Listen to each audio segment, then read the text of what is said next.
మోపెను అపవాది నేరములిందో నాపై మోపెను అపవాది తీరని పోరాటములో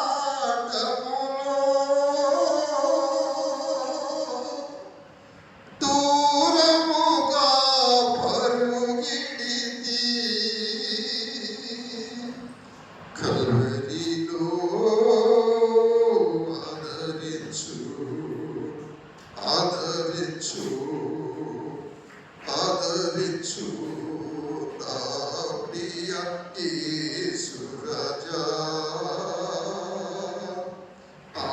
ఆదుకో నన్నెప్పుడు శోధనలో వేదనలో శోధనలో వేదనలో నిన్ను విడిచి పోనీయకు నిన్ను విడిచి పోనీయకు కలుషితమగు ఈ లోకము కదిలెను నా కన్నులలో కలుషితమగు ఈ లోకము కదిలెను నా కన్నులలో మరణ శరీరపు పరులే ఎదిలెను నా హృదయములో మరణ శరీరపు పరులే ఎదిలెను నా హృదయములో కల్వరిలో ఆదరించు ఆదరించు ఆదరించు నా ప్రియ యేసు రాజా ఆదుకో నన్నెప్పుడు శోధనలో వేదనలో నిన్ను విడిచి పోనీయకు నిన్ను విడిచి పోనీయకు నా ప్రియ యేసు రాజా ఆదుకో నన్నెప్పుడు స్తోత్రాలు.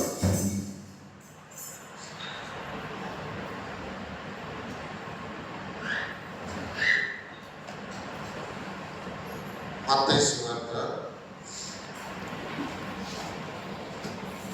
24వ అధ్యాయం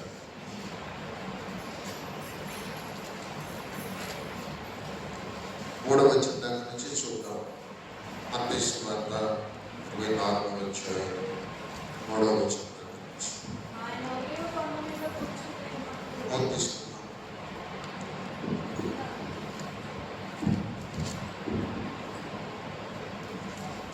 ఆయన ఒలీవ కొండ మీద కూర్చుని ఉన్నప్పుడు శిష్యులు ఆయన యొద్దకు ఏకాంతముగా వచ్చి, ఇది ఎప్పుడు జరుగును? ఈ రాకడను ఈ యుగ సమాప్తికి సూచనలేవి మాతో చెప్పుమనగా, యేసు వారితో ఇట్లనెను, ఎవడును మిమ్మును మోసపరచకుండా చూచుకొనుడి. అనేకులు నా పేరట వచ్చి నేనే క్రీస్తునని చెప్పి పలువురిని మోసపరచెదరు. మరియు మీరు యుద్ధములను గూర్చియు యుద్ధ సమాచారములను గూర్చియు వినబోదురు. మీరు కలవరపడకుండా చూచుకొనుడి. ఇవి జరగవలసి ఉన్నవి కానీ అంతము వెంటనే రాదు. జనము మీదకి జనమును, రాజ్యము మీదకి రాజ్యమును లేచును. అక్కడక్కడ కరువులను భూకంపములను కలుగును. ఇవన్నీ వేదనలకు ప్రారంభము. అప్పుడు జనుల మిమ్మును శ్రమల పాలు చేసి చంపెదరు. చాలు ప్రార్థించేద్దాం. దయగలిగిన తండ్రి, సమస్తాన్ని రాసి పెట్టావు, బోధిస్తున్నావు, మమ్మల్ని రేపుతున్నావు. నీకు స్తోత్రాలు. అల్పులముగా మనస్సు లేని మనుషులుగా కాక ఆత్మ కలిగిన మనుషులుగా అర్థం చేసుకొని వచ్చినప్పుడు ఎత్తపడటానికి సాలినంత ఆత్మాభిషేకం మాకు ఇవ్వండి. అల్పుడను వ్యర్థుడనని నీ బలిపీఠం మీద నేను ఒప్పుకుంటున్నా. నా దోషాలు, నా బిడ్డల దోషాలు, నా పిల్లల దోషాలు, సంఘస్థుల దోషాలు బలిపీఠం మీద నాయన నీ యొక్క బలిపీఠం మీద పడి అగ్నికి అప్పగిస్తున్నాను. దహించండి. నీ రక్తంలో నుంచి వచ్చే శక్తితో సమూల నాశనం చేయండి ప్రతి పాప శాపాలను. ఈ రాత్రి మాకు జీవితం ఇవ్వండి, నీతిమంతమైన జీవితం ఇవ్వండి, నిన్నెరిగి నిన్ను వెంబడించే జీవితం ఇవ్వండి. సిద్ధపరచడానికి మాట్లాడండి. యేసులో అడిగి నీ మనము పొంది ఉన్నాను తండ్రి. ఆమేన్. ఆమేన్. ఒలీవ చెట్ల కొండ మీద యేసయ్య కూర్చున్నాడు. శిష్యులు ఆయన దగ్గరికి వచ్చారు. అయ్యా, ఈ యుగ సమాప్తికి, యుగ అంతానికి ముందు ఏమేమి సూచనలు వస్తాయో చెప్పండి అయ్యా అని అడుగుతూ ఉన్నారు. ప్రభు చెప్తా ఉన్నాడు. ఏమంటున్నాడంటేనండి, అనేక మంది మిమ్మల్ని మోసం చేస్తారు. ఇదిగో వస్తున్నాడు, అదిగో వస్తున్నాడు, అక్కడ ఇక్కడ అంటారు. అనేక మంది అబద్ధ ప్రవక్తలు వస్తారు. యేసు దేవుడే కాదంటారు, అస్సలు బాప్తిజం లేదంటారు, ఆ యెహోవా దేవుడు అంటారు, శనివారం ప్రార్థన అంటారు, అసలు యేసు 3 పేగులే పీక్కోలేకపోయాడు, ఆయన ఏమి దేవుడు అంటారు. ఇదిగో దేశం మీదకి దేశం వెళ్ళిపోతూ ఉంటది. సంవత్సరాల తరబడి యుద్ధాలు జరుగుతూ ఉన్నాయి. గ్రహిస్తున్నారా ప్రియమైన బిడ్డలారా? ఎప్పుడూ లేనటువంటి భయంకరమైన ఎల్నీలో అనేటువంటి సముద్రములు వేడి అగ్ని పుట్టి భయంకరమైన తుఫాను, ఊళ్ళు కాళ్ళు మనుషులు, దున్నపోతులు, ఎడ్లు మొత్తం దూసుకుపోతున్నాయి.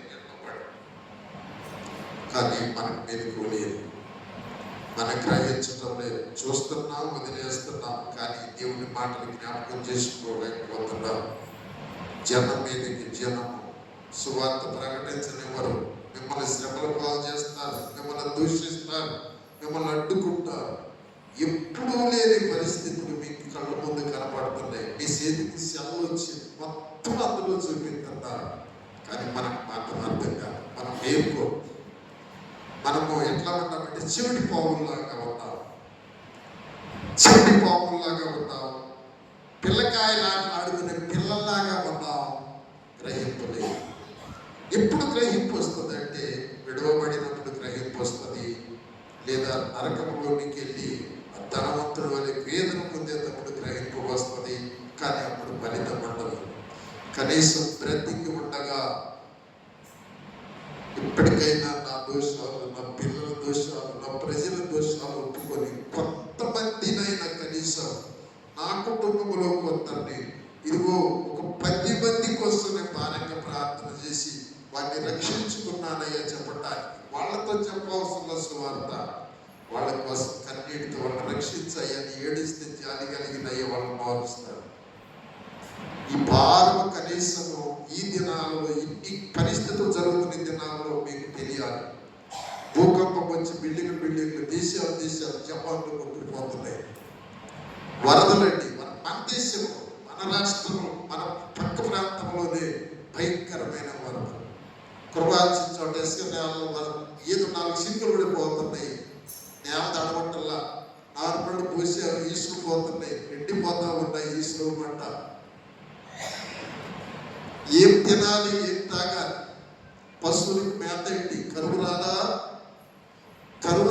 దేవుడిని ఎరిగిన బిడ్డలు ప్రార్థన చేయకపోతే, దేవుడిని ఎరిగిన కుటుంబాల్లో భారం లేకపోతే, కనీసం దేవుడు చెప్పిన మాటలైనా వినేటువంటి వారికి గ్రహింపు లేకపోతే, లాభం కరువులు రాకుండా ఆపగలిగిన శక్తి నీకున్నది.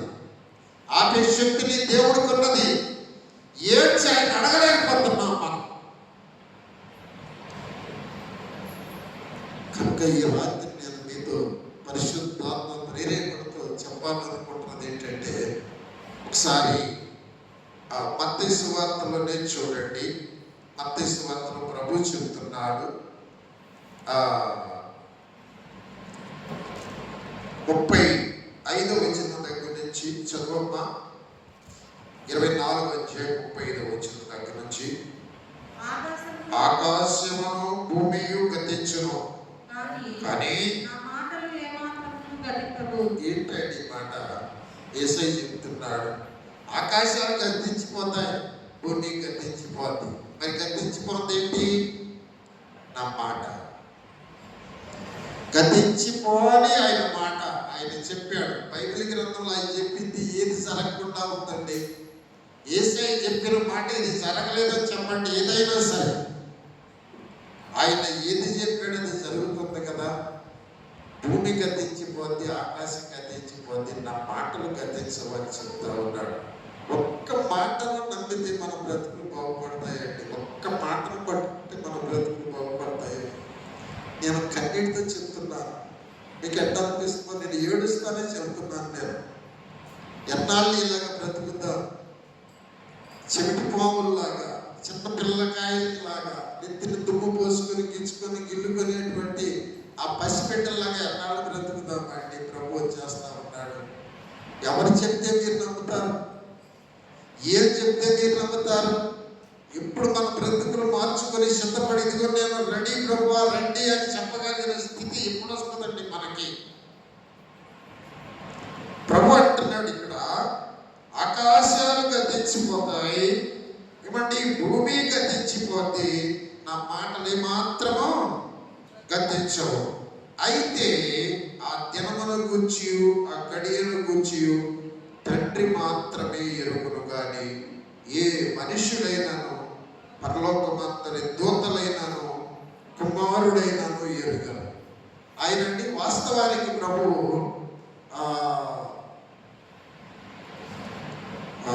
2000 సంవత్సరంలోనే రావాలి. 2000 సంవత్సరంలోనే ప్రభు రావాలి అంటే, ఎందుకంటే 6000 సంవత్సరాలు అయిపోతాయి ఎప్పటికీ. 7000 సంవత్సరం ఇప్పుడు మనం వాస్తవానికి 1000 ఏళ్ల పరిపాలనలో ఉండాలి మనం లెక్క, కానీ లేవు. మరి ఎందుకు 27 సంవత్సరాలు దేవుడు అవకాశం ఇచ్చాడు మనకి? 2026వ సంవత్సరం జరుగుతుంది, కానీ ప్రభు రాలా. ఎందుకు రాలేదు ప్రభు? ఒకసారి చూడండి, పేతురు పత్రికలోనికి ఒకసారి వెళ్ళండి. 2వ పేతురు పత్రిక 2వ అధ్యాయం, 2వ పేతురు పత్రిక 2వ అధ్యాయం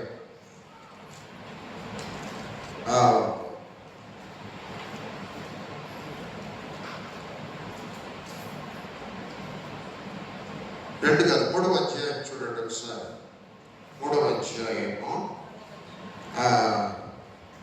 2వ వచనం.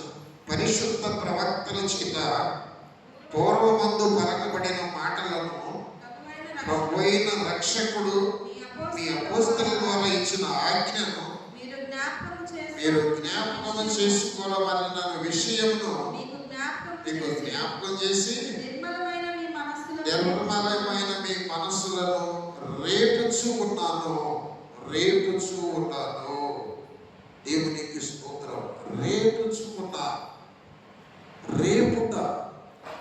ఒక్కసారి ప్రవక్తలు ఏం చెప్పారు, అపోస్తలులు ఏం చెప్పారు, పూర్వకాల ప్రవక్తలు ఏం చెప్పారు, దావీదు ఏం చెప్పాడు, యెషయా ఏం చెప్పాడు, ఒకసారి జ్ఞాపకం తెచ్చుకోండి.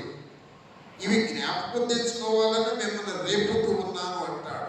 రేపటము అంటే అర్థం ఏంటంటే, ఒకప్పుడు దేవుడిని తెలుసుకున్నారు, ఒకప్పుడు ఆత్మను పొందారు, కానీ కాలగమనములో పరిస్థితులు మనల్ని ఏం చేసినాయి అంటే మనల్ని చల్లార్చినాయి.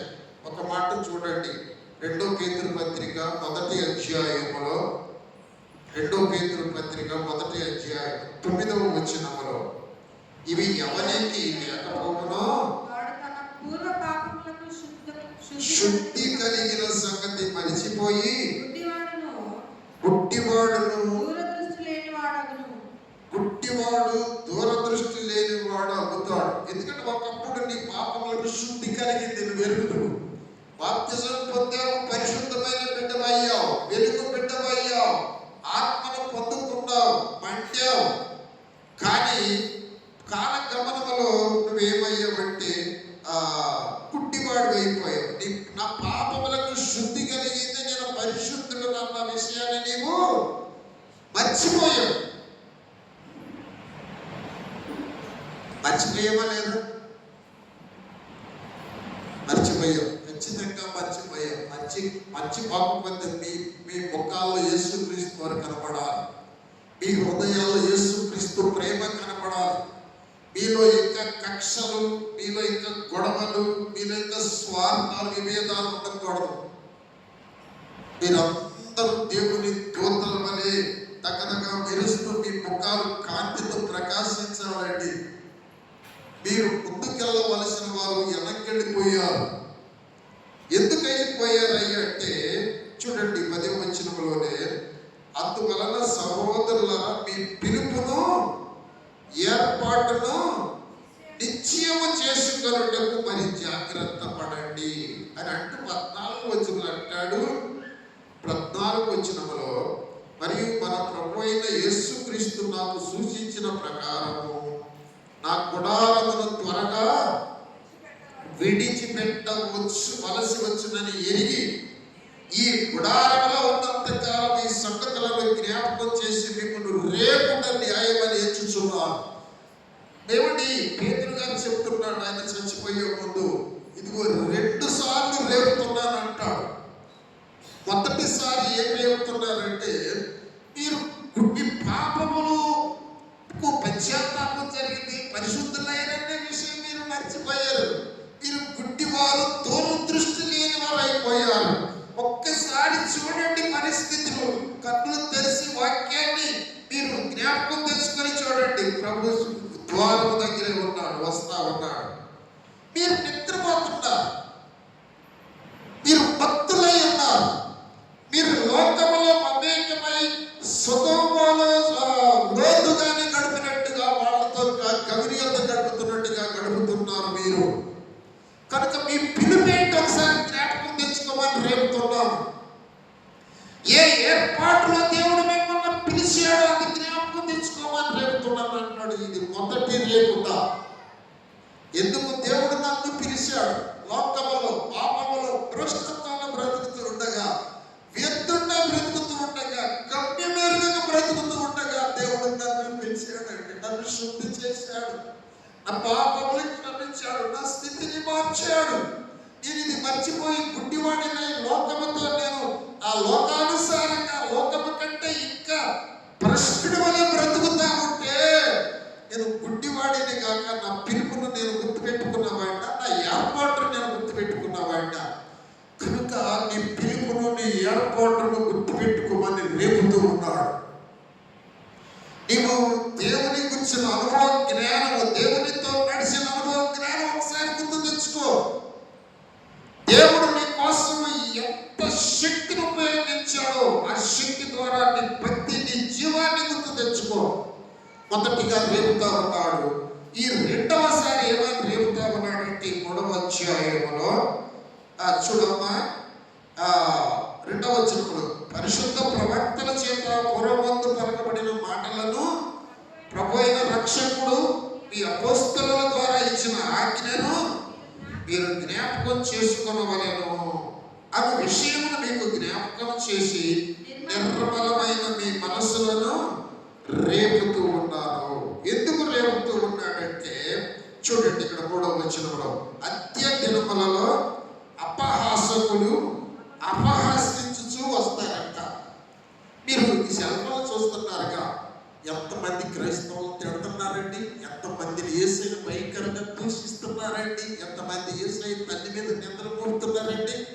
చివరి దినాల్లో అపహాసకులు వచ్చేస్తారు, భయంకరంగా వచ్చేస్తారు. సువార్త ప్రకటించనివ్వరు, సువార్త ఆగిపోయే దినాలు వచ్చేసినాయి. నోరు తెరిస్తే ఒప్పుకోరిక, యేసు అంటే ఒప్పుకోని దేశంలో. ఇక అర్థమవుతుందా? ఆ పేరు ఎత్తకూడదు, ఇంకొక పేరు చెప్పు, ఇక ఏదైనా చెప్పు, ఇక ఏదైనా చెప్పు, నువ్వు ఈ దేశంలో ఒప్పుకుంటావు. యేసన్న మాట ఒప్పుకోరంతే. వాక్యం మాట్లాడకూడదు, నువ్వు బజార్లో నోరు తెరవకూడదు, నువ్వు సువార్త అని నువ్వు ఎక్కడ కనబడకూడదు. చంపుతారు, కూల్చేస్తారు మొత్తాన్ని. ఇది జరుగుద్ది. కనుక మీరు ఏం చేయాలి? చూడండి 4వ వచనంలో ఆయన రాకడను గూర్చిన వాగ్దానం ఏమాయను? పితరులను నిద్రించినది మొదలుకొని సమస్తమును సృష్టి ఆరంభము నా ఉన్నట్టే నిలిచి ఉన్నదే అని చెప్పుదురని మొదట మీరు తెలుసుకోవాలి. ఒక ఆయన అన్నాడు, ఒక సేవకుడిని వాక్యం చెబుతా ఉంటే రాకడ వస్తుందంటే, అయ్యా మా నాన్నకి మా తాతకి మీ తాత చెప్పాడు యేసయ్య వస్తున్నాడని. మా తాత పోయాడు, మీ తాత పోయాడు. మా నాన్నకి మీ నాన్న కూడా చెప్పాడు యేసయ్య వస్తున్నాడని. మా నాన్న పోయాడు, మీ నాన్న పోయాడు. నువ్వు వచ్చి ఇప్పుడు నాకు చెబుతున్నావు, నువ్వు పోతావు, నేను పోతావు. ఎప్పుడు వచ్చింది రాకడ అంటున్నాడు. ఎందుకు రాలేదు? రావాలి. కానీ ఇక్కడ చెబుతున్నాడు చూడండి 5వ వచనంలో, ఏలయనగా పూర్వము నుండి ఆకాశముండెననియు నీళ్లలో నుండి నీళ్ల వలనను సమకూర్చబడిన భూమియు దేవుని వాక్యము వలన కలిగిననియు వారి బుద్ధిపూర్వకంగా మరుతురు. భూమి ఎక్కడుందంట? నీళ్లలో ఉందంట.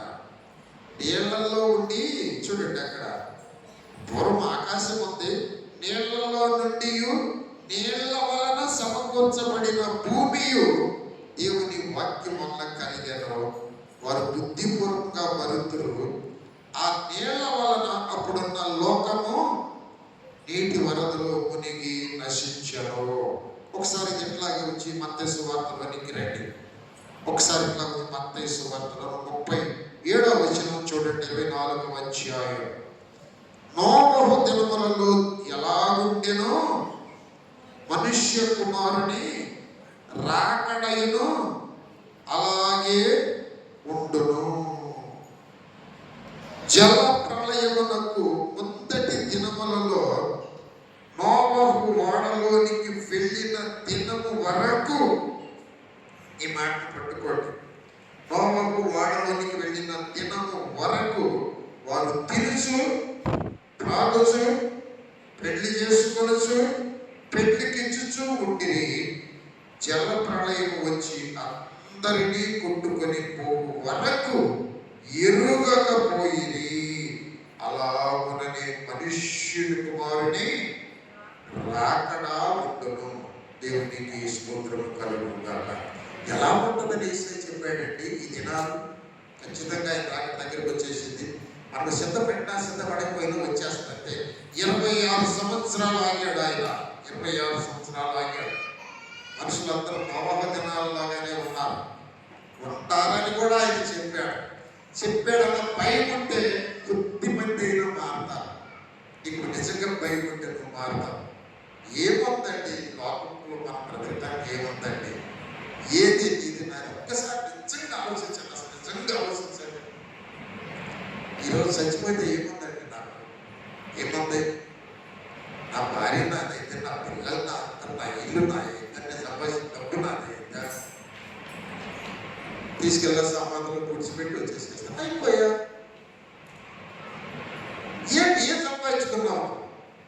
నీ కాల గమనంలో ప్రతి అడుగు దేవుడు లెక్కేస్తాను అంటాడు. ప్రతి అడుగులో ఆత్మీయతను చూస్తాడు. ఇసుకలో వేసినట్టుగా అడుగులు వేస్తున్నాం, మర్చిపోతున్నాం, ఇసుక పూర్తి చేస్తాం. కానీ దేవుడు మాత్రం మర్చిపోలేదు. పుట్టిన దగ్గర నుంచి నువ్వు చచ్చిపోయిన దాకా నీ కాల గమనాన్ని ఆయన లెక్కేస్తానే ఉంటాడు. అందులో నువ్వు ఏది సంపాదించావు, ఎంతమంది పిల్లల్ని కన్నావు, ఎంత గొప్ప చేసావు, ఎంత గొప్ప ఇల్లు కట్టావు, ఎన్ని కోట్లు సంపాదించావు, ఇవన్నీ అవసరం లేదు. నువ్వు నా కొరకు ఏం చేశావు, నా కొరకు ఎన్ని నిద్రలు పడ్డావు, ఎన్ని ఆత్మలు రక్షించావు, ఎంత ప్రార్థన చేశావు, ఎంత భారంతో బ్రతికావు, దాన్ని లెక్కేసుకొని నిత్యత్వములో దాన్ని బట్టి నీకు ఫలితం ఇస్తాడు. నేను చెప్పే మాట నీకు అర్థమైతే అన్ని చెప్పు ఒకసారి. నీ జీవితంలో ఎంతవరకు ఆత్మీయంగా ఏం సంపాదించుకున్నావు, ఎంత ప్రార్థన చేశావు, ఎంత నశించిపోయే వారి కోసం ప్రార్థన చేశావు, ఎంతమందికి యేసు గురించి చెప్పావు, అది చెబుతూ ఉండగా నీ సాక్ష్యాన్ని బట్టి ఎంతమంది నడిచేలా యేసయ్య దగ్గరికి, వీటన్నిటికీ నిత్యత్వంలో నీకు ఫలితం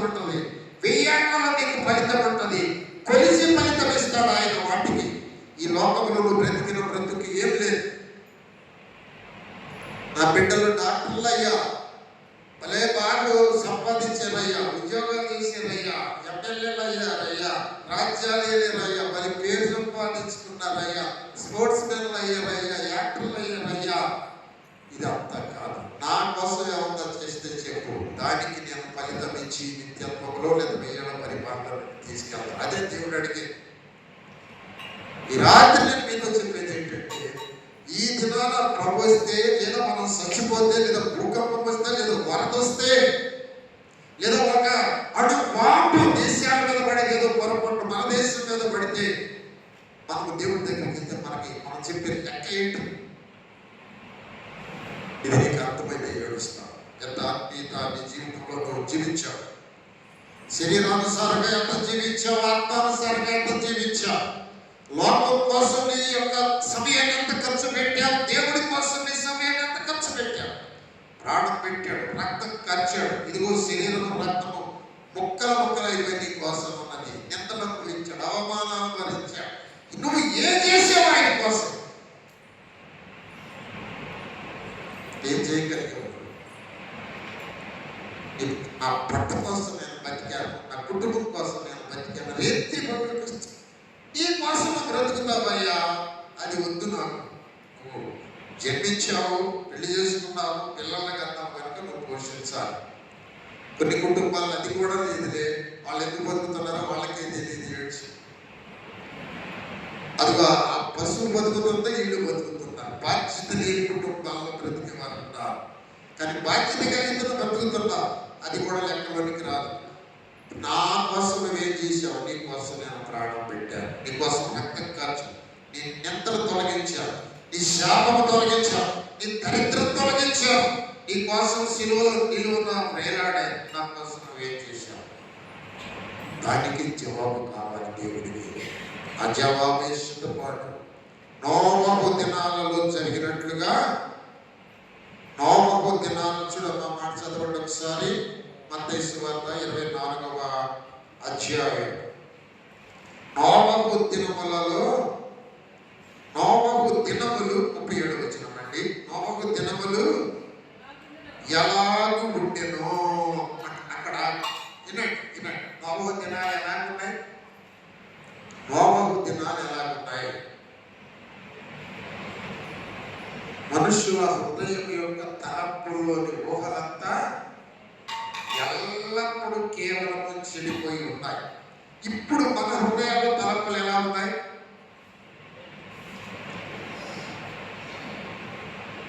చూడండి, ఈ సెల్ల నీళ్ళదంతా ఎక్కడైనా నాకు సెల్ల లేదయ్య అనేవాడు ఏమన్నారా? లోకమంతా దీంతోనే ఉంది. దీన్ని కానీ ఓపెన్ చేస్తే నిద్ర వచ్చేది కూడా నిద్ర పడమే. ఒంటిగంటైనా నీకు తెలియదు. నోవహు దినాలు ఎలాగున్నాయి? నోవహు ఏడుస్తూ ఉంటాడు, అరుస్తూ ఉంటాడు. ఒక రోజా, ఒక నెల, ఒక సంవత్సరమా? ఏమండి, 120 సంవత్సరాలు ఏడ్చి చెప్పాడు అపహాస్యంగా.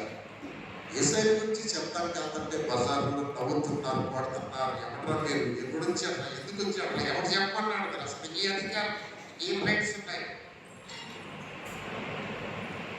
ఏమండి, ఒక్క దినాన్ని ఏం జరుగుతుందో తెలుసా? నోవహు దినాలు జరిగినట్టుగా జరుగుతుంది. ఎలా జరుగుతుందంటే, ఇప్పుడు వరదలు చుట్టుకుపోయినట్టుగా కాదంట. ఎలా జరుగుద్ది? చెప్పాడు పేతురు గారు. చూడండి, పేతురు పత్రిక 3వ అధ్యాయం 6-7 వచనాలు చూడండి.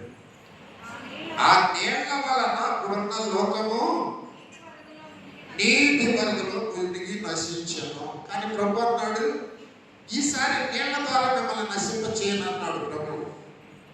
మరి ఎలా నశించిపోతారు ఈసారి? చూడండి 7వ వచనం. అయితే ఇప్పుడున్న ఆకాశమును భూమియు భక్తిహీనుల తీర్పును నాశనమును ఒక్కొక్కటి. ఇప్పుడున్న ఆకాశము, భూమి, భక్తిహీనుల తీర్పు నాశనమును జరుగు దినము వరకు అగ్ని కొరకు నిల్వ చేయబడినవై అదే వాక్యం వలన భద్రము చేయబడి ఉన్నాడు. ఈ మాట అర్థం చేసుకుంటే సార్ నేను ముగించేస్తాను. నీళ్ళ వలన చచ్చిపోవాలి. మరి దేని వలన చచ్చిపోతారంట? భూమి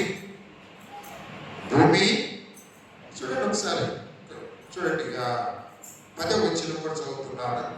అయితే ప్రభు దినము దొంగ వచ్చినట్లు వచ్చును. ఆ దినమున ఆకాశములు మహాధ్వనితో గతించిపోవును, పంచభూతములు మిక్కటమైన వేటముతో లయమైపోవును, భూమియు దాని మీద ఉన్న కృత్యములు కాలిపోవును. ఇవన్నీ లయమైపోవునవు కనుక ఆకాశములు రములుకొని లయమైపోవునట్టు, పంచభూతములు మహావేటంతో కరిగిపోవునట్టు దేవుని దినము రాకడం వరకు కనిపెట్టుచు దానిని ఆశతో అపేక్షించు మీరు పరిశుద్ధ ప్రవర్తనతోనూ భక్తితోనూ ఎంతో జాగ్రత్త గలవారై ఉండవలెను. దేవునికి స్తోత్రాలు. పంచభూతములు, ఆకాశములు, భూమి. పంచభూతములు అంటే భూమి, ఆకాశము, గాలి, నీరు, అగ్ని. ఈ లేకపోతే సృష్టిలో ఇంకేమి లేదు. ఈ పంచభూతములు. నీరు కావాలి, నీరు లేకపోతే బ్రతకరు. గాలి కావాలి, గాలి లేకపోతే బ్రతకరు. అగ్ని కావాలి, అగ్ని లేకపోతే బ్రతకరు.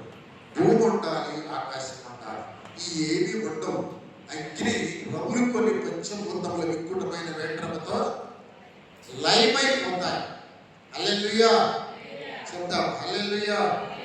పంచభూతములు వికృతమైన వేటముతో లయమైపోయే రోజు అది తప్పు సోదరా. పంచభూతములు వికృతమైన వేటముతో లయమైపోయే.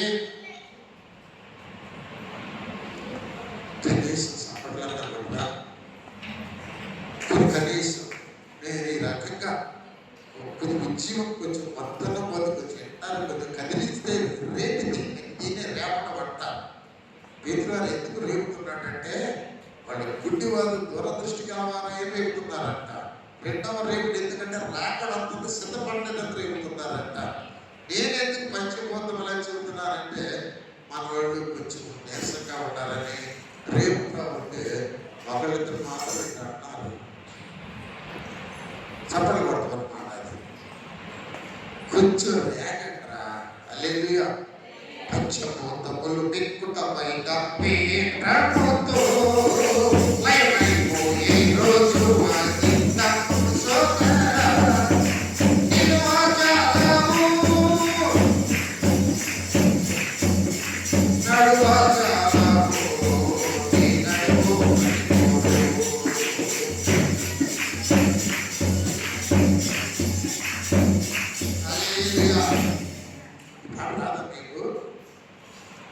శిబిరం తల్లికి వచ్చారంటారు. నీకు కూడా రాదమ్మా.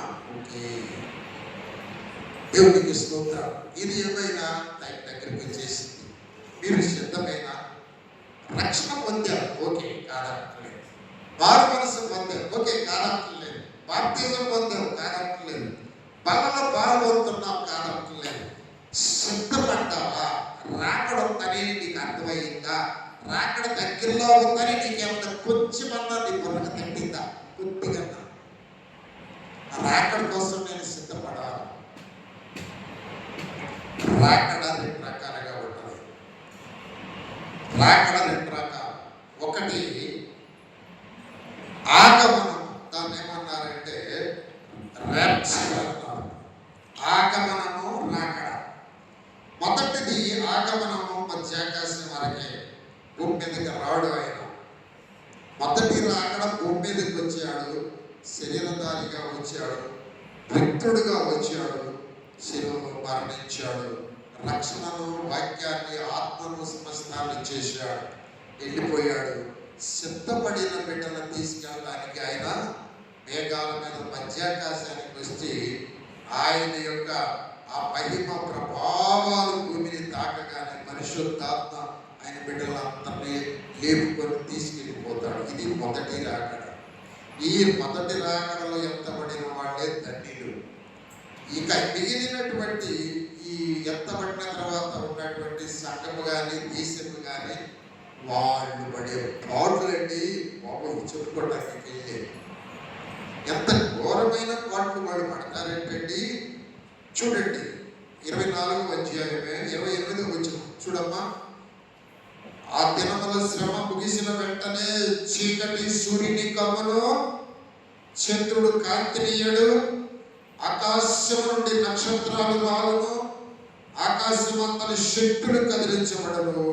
అప్పుడు మనుష్య కుమారుని చూసిన ఆకాశమందు కనబడు. ఇది రెండవ రాకడ. హలో వింటున్నారా? రెండవ రాకడ అంటే ఆగమనం కాదు. రెండవ రాకడకు ముందు ఆయన ర్యాప్చర్ అంటే ఎత్తబడ్డ యేసయ్య దూతలతో సహా మధ్య ఆకాశంలోకి వస్తాడు. మూడవ ఆకాశంలో ఉన్న ఆత్మను తీసుకొని వస్తాడు. క్రీస్తునందుండి మృతులైన వారు మొదట లేపుతారు. ఆ మీదట సజీవులమై నిలిచిన మనమందరము మహిమ శరీరం దాల్చి ఎత్తబడతాం. దీన్ని ర్యాప్చర్. ఇంకొక మాట ఆగమనం.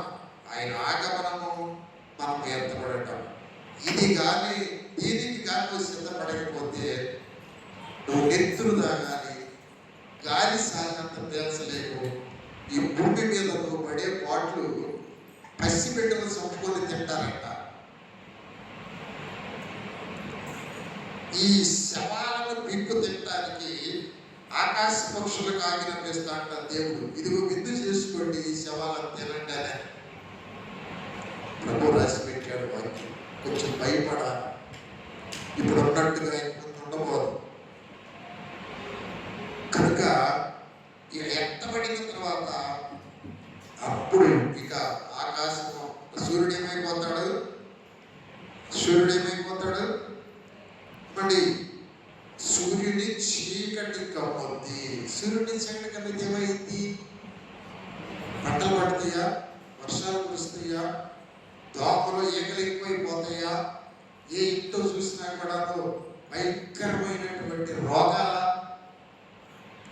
సూర్యుడి వేడి లేకపోతే చాలా కాలం జరుగుతాయి. భూమిగా సూక్ష్మ క్రిములు పెరిగిపోతాయి,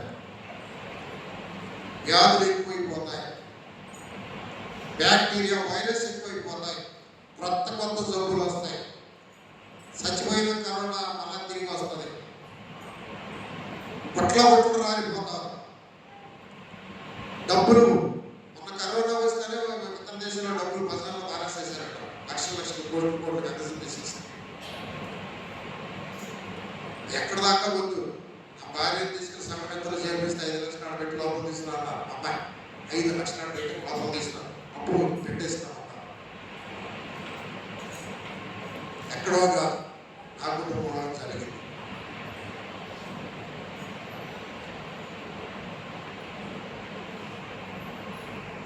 కనుక నేను ఎందుకు చెప్తున్నానండి ఇదంతా? మిమ్మల్ని నేను రేపుతున్నా. పేతురు గారు ఆ దినాల్లో రేపినట్టుగా దినాల్లో మిమ్మల్ని రేపుతున్నా. రక్షించబడ్డావా? సిద్ధపడ్డావా? రాకడ గురించి చెప్పడం లేదా? నీకు తెలియదా? ఆయన వచ్చినప్పుడు మనం ఎత్తపడాలని తెలియదా? ఎత్తపడటానికి నువ్వు ఎంతవరకు సిద్ధపడ్డావు?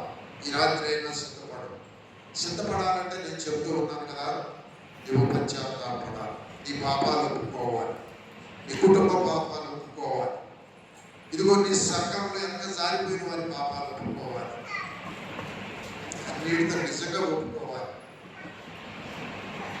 నటనగా మనసులో ఉంచుకున్న ఉండాల్సింది ఉంచుకొని పైకి నీకేం లేదు నాకేం లేదు కాదు. ఈ మాటలు ఉత్త మాటలు. నాకేం లేదమ్మా, ఎవరి మీద నాకేం లేదమ్మా. పొద్దున్నే లేగితే మళ్ళీ అమ్మకాల్సిన వాళ్ళ వందనాలు చెప్పరు. ఏం లేదా? ఎందుకు దేవుడి దగ్గర కూడా అబద్ధాలు ఆడతారు? చెప్పే సాక్షి మనస్ఫూర్తిగా ఉన్నాయి. నీకేమి లేకపోతే సమాధానపడు, ప్రేమించు. దేవుని ప్రేమ నీలోనికి రాని. ఎన్నాళ్ళకి అర్థ బ్రతుకులు లోకస్తులాగా నటనలు నాటకాలు వద్దు.